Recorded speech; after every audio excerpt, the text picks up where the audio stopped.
설교에 앞서서 잠깐 영상을 몇 가지 보고 설교를 하도록 하겠습니다.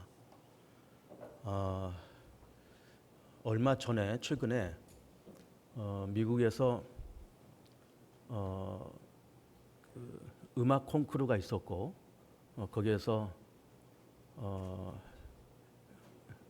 최우수상을 받은 우리나라의 그 젊은 청년을 소개를 하려고 합니다. 먼저 사진을 좀 띄워보시죠. 이름도 좀 띄워주시죠. 이름도. 네. 이 학생이 지금 18살인데 임윤찬이죠. 18살인데 경기도 시흥시에서 태어나서 거기서 이제 몇 년을 살다가 아마 지금도 거기 사는지 모르겠습니다. 이 학생이 7살 되는 해에 그 어머니가 이 아이를 동네 피아노 학원에 이렇게 등록을 시켰답니다. 그래서 거기서 피아노를 열심히 이렇게 하는데 그러다가 이제 이 아이의 재능을 발견하고 이 아이를 한예종에 입학을 시켰어요. 한국예술종합학교 한예종이잖아요.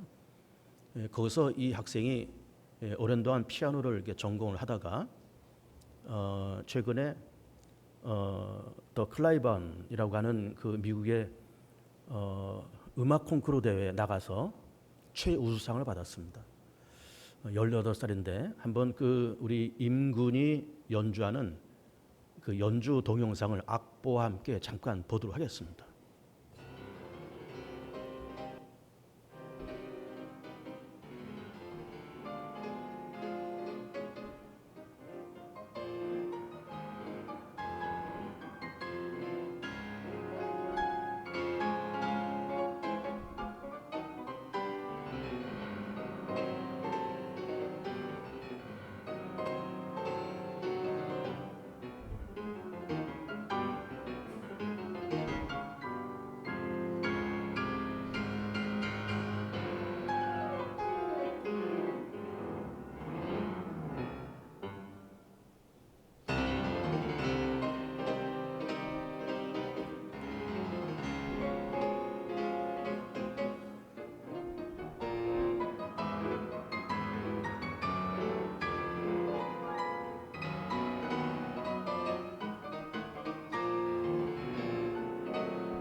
네, 고하면 가만히 이렇게 놔두시고요. 이 임군이 이렇게 이번에 최우수상을 받았어요. 사실은 지금 연주하는 이 곡은 이제 결승전 곡이 아니고 준결승전 곡입니다. 리스트가 작곡한 그 곡을 지금 연주한 건데 여러분 저 악보가 이해가 됩니까? 저 악보가? 그러니까 참 저런 곡을 작곡한 분도 대단하고 저걸 또 연주하는 또 임군도 대단하고 참 대단한 사람들입니다. 근데 준결승 때 저거를 이제 하고 그리고 결승전에 가서는 라흐마니노프의 그 곡을 연주를 했어요. 한 40분을 연주했습니다. 그리고 거기서 최우수상을 받았습니다.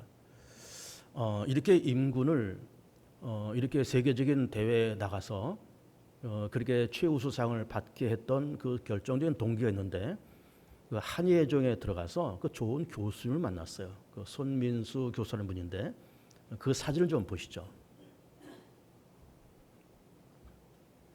이분들입니다. 여러분 보시기에 오른쪽에 있는 이분이 그 한예종의 그 손 교수시고, 이분이 이제 이 이민찬 이 젊은 사람을 이제 몇 년 동안 이렇게 가르치면서 이분이 하는 말이 야 참 보기 드문 물건이다 이렇게 생각했다는 겁니다.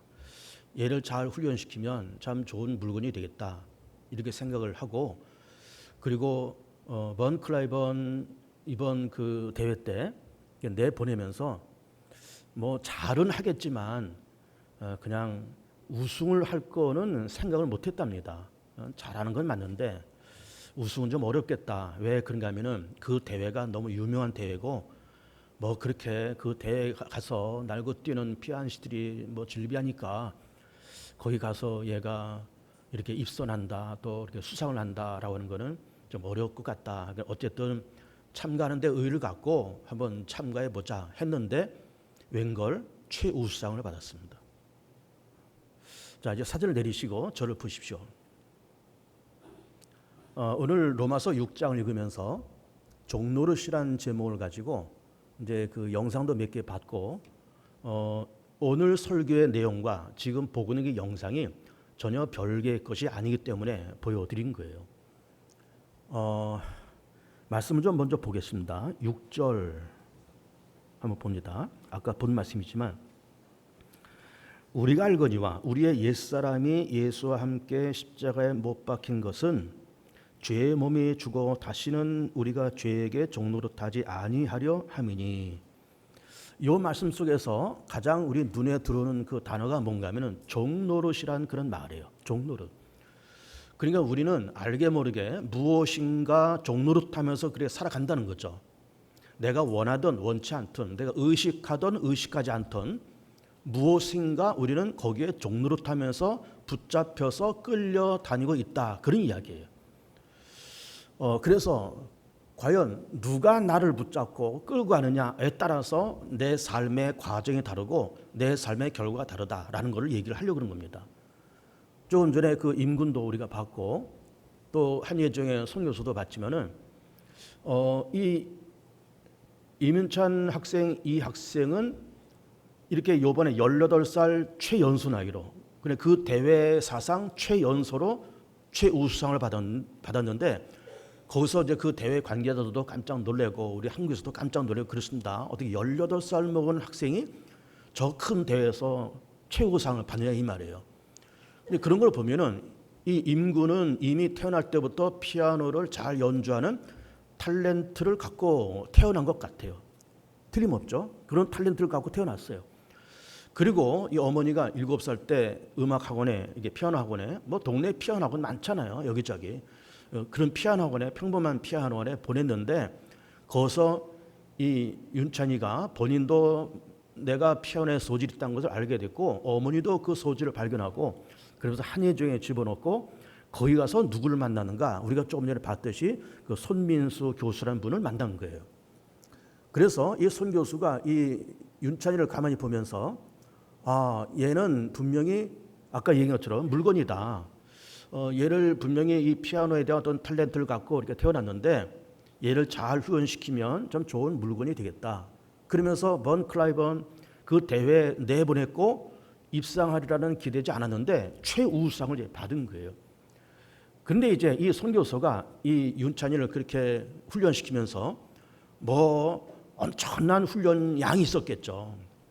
그러면서 뭐 교수도 엄청난 훈련을 시켰을 것이고 또 이 임군도 그 훈련을 마다하지 않고 그 훈련을 다 극복해 나가면서 그런 세계적인 대피아니스트의 반열에 올라가게 된 거예요. 근데 만약에 그 임군이 그런 어떤 탤런트를 갖고 태어났다 할지라도 뭐 자기를 인도해가는 어떤 교수를 만나긴 만났지만은 어떤 실력도 없고 좀 미안한 얘기지만 실력도 없고 뭐 그렇게 어떤 비전도 없는 그냥 그야말로 허접한 그냥 너무너무 평범한 그런 교수를 만나서 윤찬이가 그렇게 이제 갔다 그러면은 오늘날에 18살 그 어린 나이에 그 세계적인 대회 가서 정말로 최우수상을 받을 수 있었을까?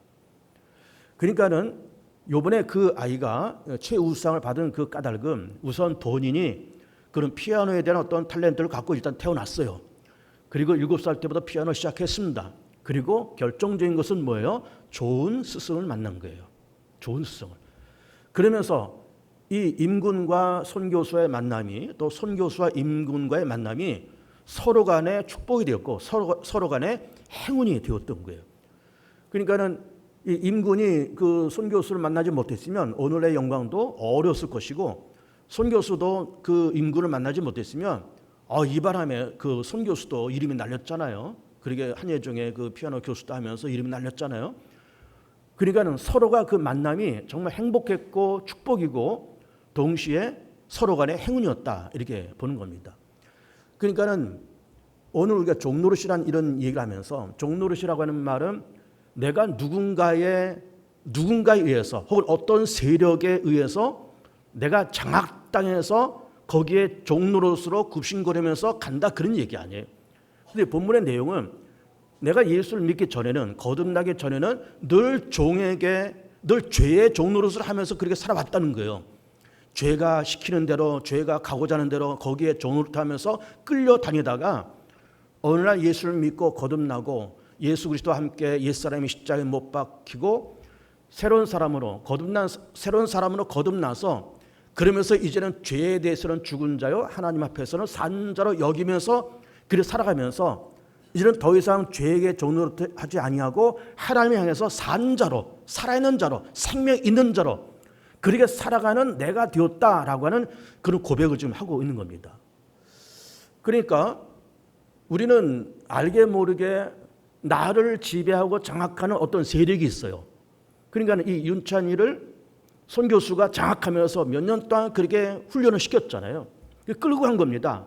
거기에 아마 얼마나 고생을 많이 했을까요? 뭐 야단도 맞고 뭐 싫은 소리도 듣고, 이걸 내가 계속 해야 될까, 때려칠까, 뭐 그런 갈등도 왜 없었겠습니까?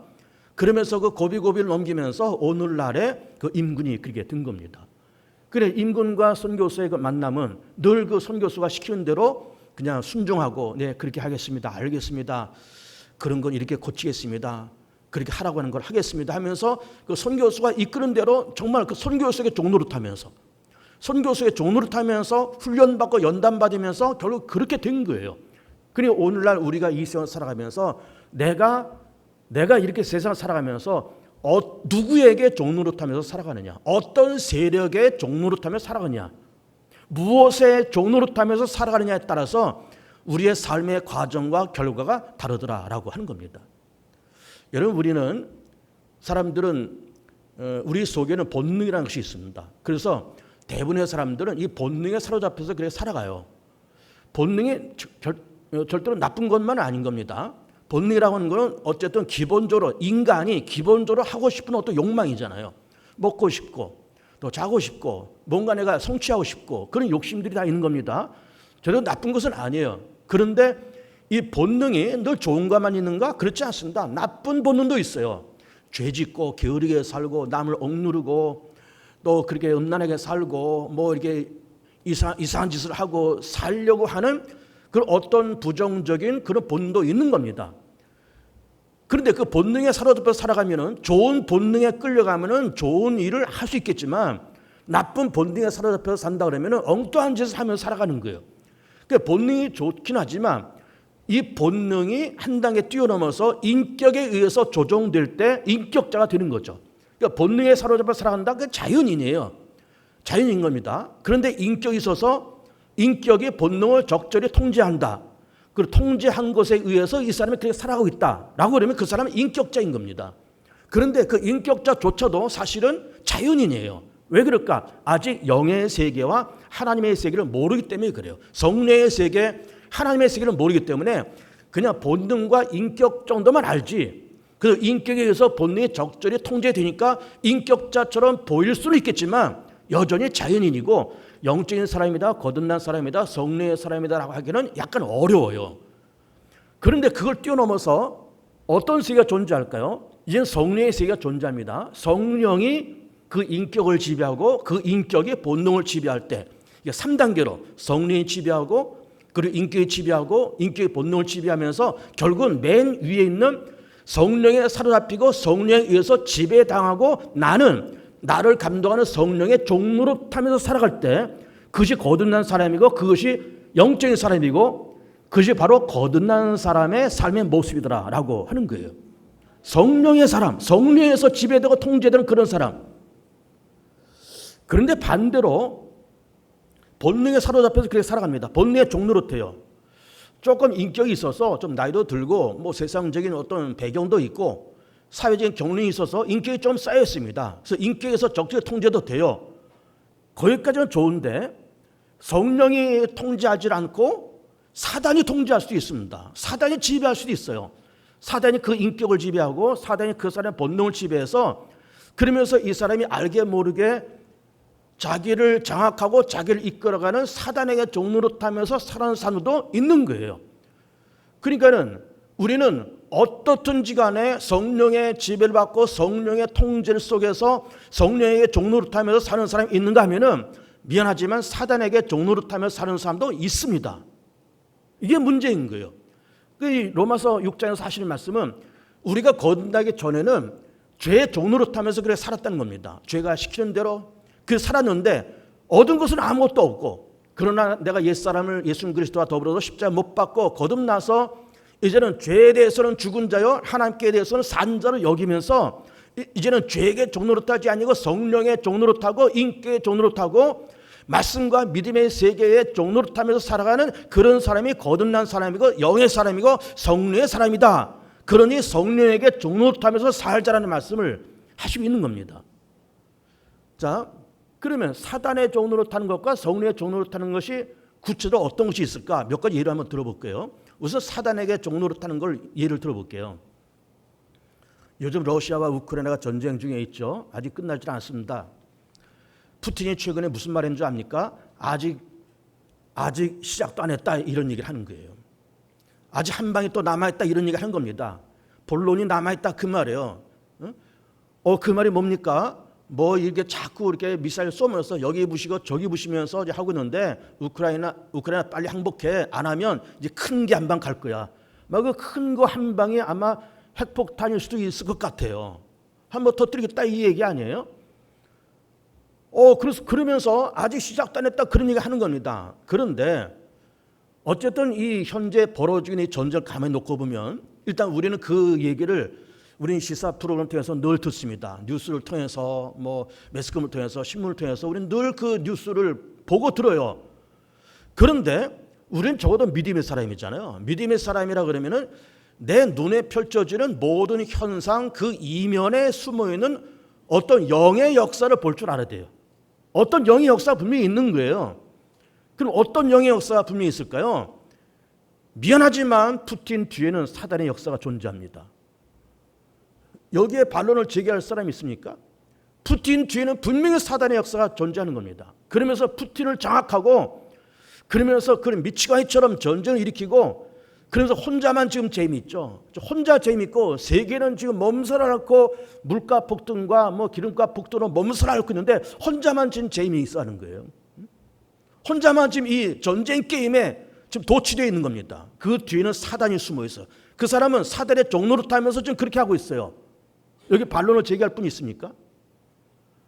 2차 세계대전이 일어났습니다. 1차 세계대전 1917년 일어났고 2차 세계대전이 38년, 39년쯤에 2차 세계대전이 일어났습니다.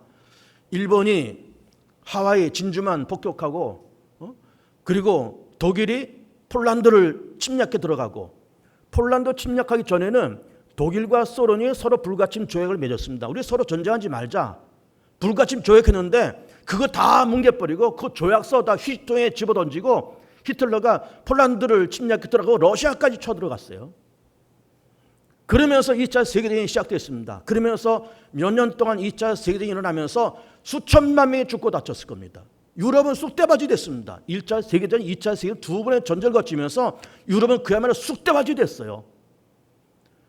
그 전쟁에 우리는 그런 세계적인 세계사를 이렇게 보면서 그때 1917년대 1차 세계대전, 38년대 2차 세계대전 그러면서 그렇게 유럽에 두 번의 전쟁이 있었대. 이건 하나의 그냥 나타나는 하나의 현상이지 그 이면에는 뭐가 있을까요? 사탄이 히틀러를 장악해서 그렇게 된 거예요. 히틀러를 장악해서 히틀러가 사단의 종노릇하니까 폴란드 침략하죠. 러시아 침략해 들어가죠. 프랑스 침략해 들어가죠. 결국은 그러다가 45년도 4월인가 5월인가 자기하고 이제 갓 결혼한 그 여자하고 둘이 자살해서 죽었어요. 총으로 쏴서 죽었습니다. 그렇게 될 걸 그런 미치광이처럼 그렇게 날뛰면서 사단에게 종노릇하면서 전쟁을 일으킨 겁니다. 여기에 반론 제기할 분 있습니까? 우리나라가 1950년대 6.25 전쟁을 났습니다. 김일성이 소련으로부터 지원을 받고 소련제 탱크를 앞장을 세워서 38선을 넘어왔습니다. 그때 전쟁이 일으켰을 때 김일성의 나이가 몇 살인지 압니까? 38살. 38살 먹은 젊디 젊은 김일성이 소련제 탱크를 앞장에서 전진을 하면서 3년 동안 전쟁하면서 우리 한반도는 그야말로 쑥대밭질이었어요. 그리고 53년대에 종전됐습니다. 휴전됐어요. 그러니 전쟁을 3년 동안 하고 나서 서로 간에 우리도 그렇고 저 북쪽도 그렇고 얻은 게 뭐가 있어요? 얻은 거 아무것도 없어요. 사람 죽고 시설 무너뜨리고 엉망진창된 거지 얻은 거 아무것도 없습니다. 38선이 휴전선 된 거밖에 없어요. 얻은 거 아무것도 없습니다. 그 전쟁이 왜 일어났을까요? 김일성이라고 하는 한 인간을 사단이 갖고 놀아서 그렇게 된 거예요. 이게 반론 제기할 분 있습니까? 사단의 종노릇하는 거예요. 김일성이가 종노릇하고 푸틴이 종노릇하고 히틀러가 종노릇하면서 세계를 전쟁으로 휘몰고 한반도를 전쟁으로 휘몰면서 이 야단을 하는 거예요. 그리고 우리는 어떻게 누구에게 어떤 세력에 의해서 내가 종노릇하느냐에 따라서 삶의 내용과 색깔과 결과가 다르다니까요. 정말 다르다니까요. 우리가 사도행전 말씀 보면 사도 바울이 은혜 받고 성령 충만 받고 지주군을 중심으로 해서 몇 차례 1차, 2차, 3차 이렇게 거치면서 전도 여행을 다니잖아요. 그러다가 예루살렘을 들어갑니다. 들어갔더니 바울의 일행들이 그걸 말려요. 아유, 바울 선생님, 그 예루살렘 들어가지 마세요. 예루살렘 들어가면요, 바울 선생님을 죽이기 전까지는 뭐 먹지도 않고 마시도 않으면서 단식 투쟁하는 사람들이 40여 명씩 있대요. 들어가면 바울 선생님 죽어요. 그냥 들어가지 마세요. 그런데 그거를 마다하고 그냥 예루살렘에 들어가 버리네, 바울이. 근데 바울이 죽었어요? 안 죽었어요. 그래서는 와서 지중해 건너서 로마에 가서 로마에서 복음 전하다 거기서 순교해요. 그러면 예루살렘에서 40여 명이 단식 투쟁하면서 바울을 죽이려 했던 그 사람들은 어떤 사람들일까? 어떤 사람들이 그 사람들이 사단에게 종노릇하는 사람들이었어요. 이해가 됩니까? 사단에게 종노릇하면서 그런 일을 했던 거예요. 놀랍잖아요. 그러면서 그들의 목표를 이루었어요? 이루지도 못했어요. 그러니까 사단은 어떤 세력을 장악해서 다 써먹고 그 뜻도 이루지 못하고 결국 망가지고 거기에 쓰임받은 사람은 망가지고. 그러니까는 오늘날 우리가 세상 살아가면서 내가 어떤 세력에 어떻게 사로잡혀 살아갈 거냐, 사단에게 사로잡혀 살아갈 거냐, 내 본능에 사로잡혀 살아갈 거냐, 아니면 거룩하신 성령 하나님에 의해서 사로잡혀 살아갈 거냐라고 하는 거를 우리 생각할 줄 알아야 됩니다. 제가 오래전에 어느 교회에서 부목사를 했어요. 한 30년도 더 된 것 같습니다. 그 교회 안에서 뭔가 어두운 분위기가 있었습니다. 몇몇 중직자들이 모여서 담임 목사님을 몰아내려고 이렇게 모였어요. 제가 그걸 다 압니다. 웬걸? 아냐 다를까? 그 중에 누군가 한 사람이 나한테 찾아옵니다. 내가 그때는 그 교회에서 그래도 비중 있는 부목사였고 나한테 슬금슬금 찾아오더니 우리가 이런 일을 할 테니 우리가 합류해달라고 얘기합니다. 그래도 목사 한 사람 합류하면 뭐 어쨌든 힘이 될 것 같아서 그런 데인가 봐요. 제가 그래도 어쨌든 믿음의 사람이잖아요. 어쨌든 저도 성령의 사람이잖아요. 저도 목사잖아요. 그때 당시도. 순간 그 얘기를 듣자마자 0.1초도 안 돼서 머릿속을 딱 때리는 어떤 스파크가 있었습니다. 이거는 사단의 역사야. 제가 단박에 거절했습니다. 싫습니다. 안 합니다. 못 합니다. 난 안 합니다. 딱 거절했습니다. 시간 지났습니다. 결국은 그 단체가 그 모임이 다 와야 되어버렸어요. 다 뿔뿔 흩어지고 와야 되어버립니다. 이게 여러분 무섭습니다, 여러분. 내가 어떻게 그 교회에서 녹을 받으면서 그 교회에서 일을 하면서 그 교회 담임 목사님을 내모는데 내가 그 사람들과 합류를 해요? 아니 뭐 합류한다 안 한다를 떠나서 0.0001초 만에 내 머릿속을 빡 하고 스치는 것이 있다니까요. 그건 사단의 역사야. 야, 박 목사, 그 사단의 역사다. 팍 하고 스치는 거예요. 그래서 내가 단박에 거절했습니다.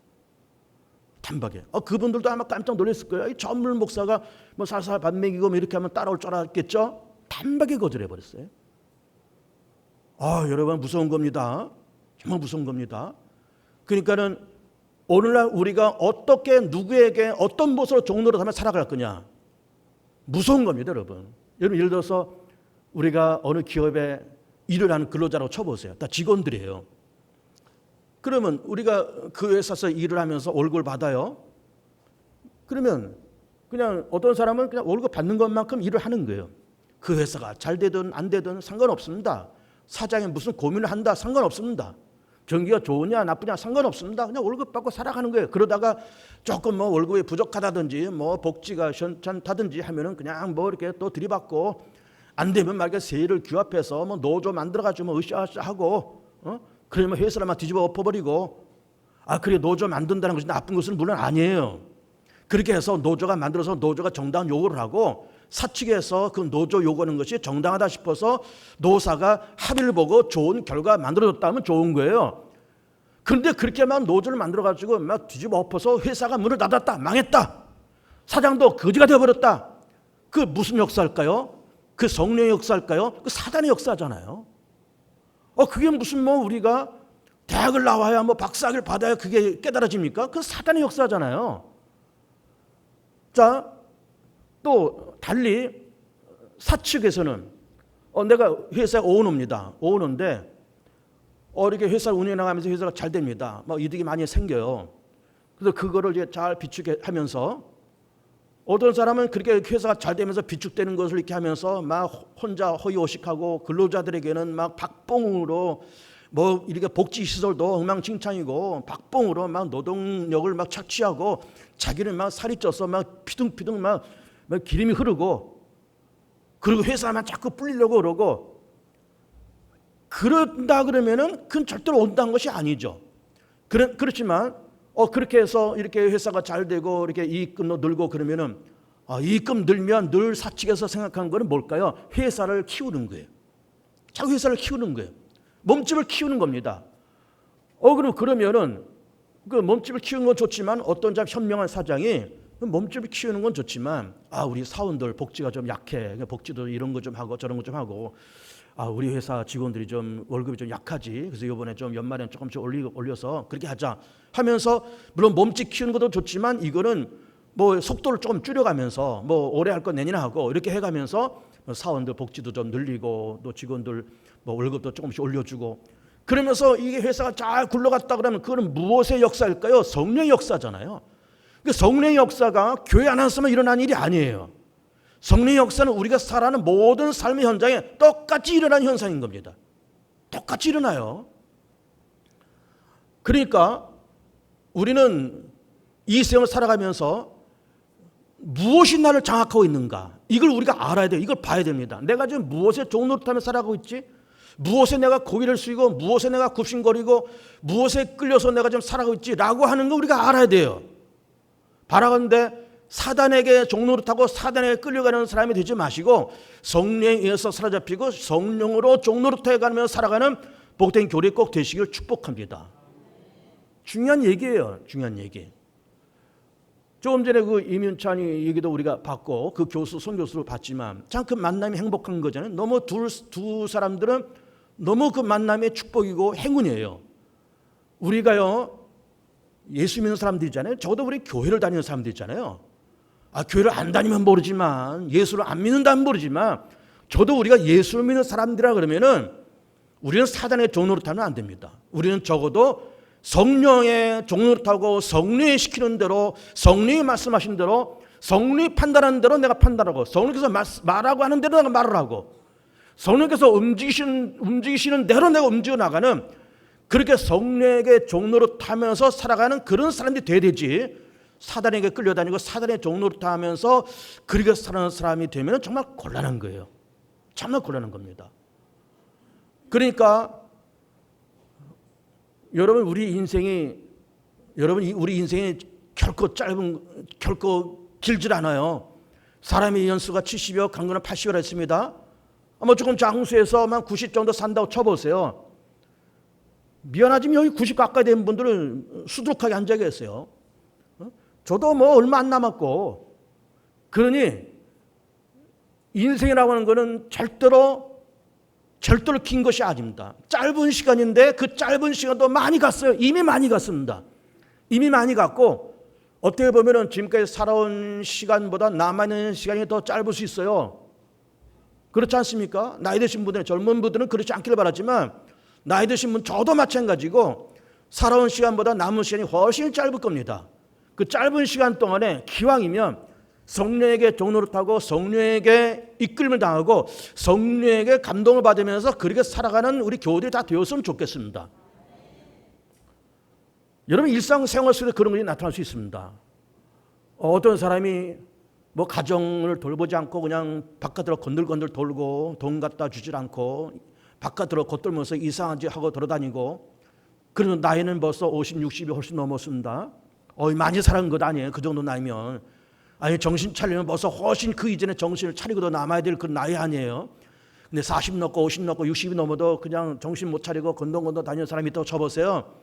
어느 날 그 사람의 영혼 속에 성령님이 오셨다고 쳐보세요. 성령님이 그 사람을 두드립니다. 아무개야, 너 지금 나이가 몇이니?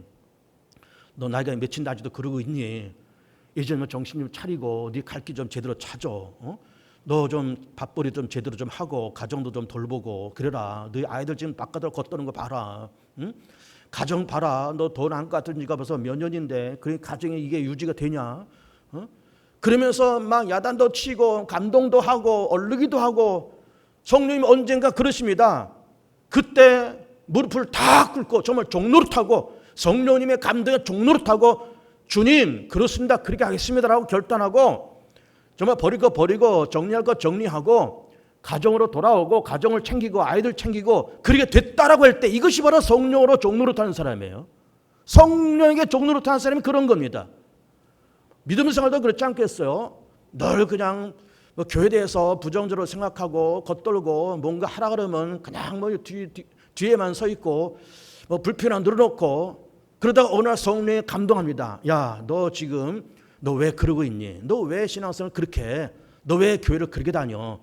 좀 1시간 예배를 드던 진득하게 예배를 드리고 기도를 해도 진득하게 기도를 하고 이제 좀 정상적으로 신앙생활 정상적인 교회생활을 해야 되지 않겠어? 성령이 그렇게 감동하실 때 주여 그렇습니다. 내가 지금까지 내 맘대로 그냥 내 맘대로 그냥 곱빛 불린 망아지처럼 내가 이렇게 돌아다녔는데 주님 이제는 내가 주님께서 감동하신 대로 내가 주님의 말씀하신 것에 내가 종노릇하면서 내가 진심과 전심을 가지고 내가 교회에 생활하겠습니다라고 하면서 그 사람이 교회 중심으로 돌아와서 참 좋은 교인이 되었다. 이게 성령에게 종노릇하는 사람이에요. 이게 종노릇하는 겁니다. 근데 여전히 그런 종노릇 할 줄 모르고 사단에게 종노릇하면서 끌려다니고 바깥으로 겉돌고 믿음 떨어지고 늘 이렇게 되면 참 곤란해요. 정말 곤란한 겁니다. 성령의 감동을 받으시고 성령의 종노릇해 가시면서 삶의 모습도 참 보기 좋고 삶의 결과도 아름다운 그런 복된 우리 모든 교우들 다 되시기를 축복합니다.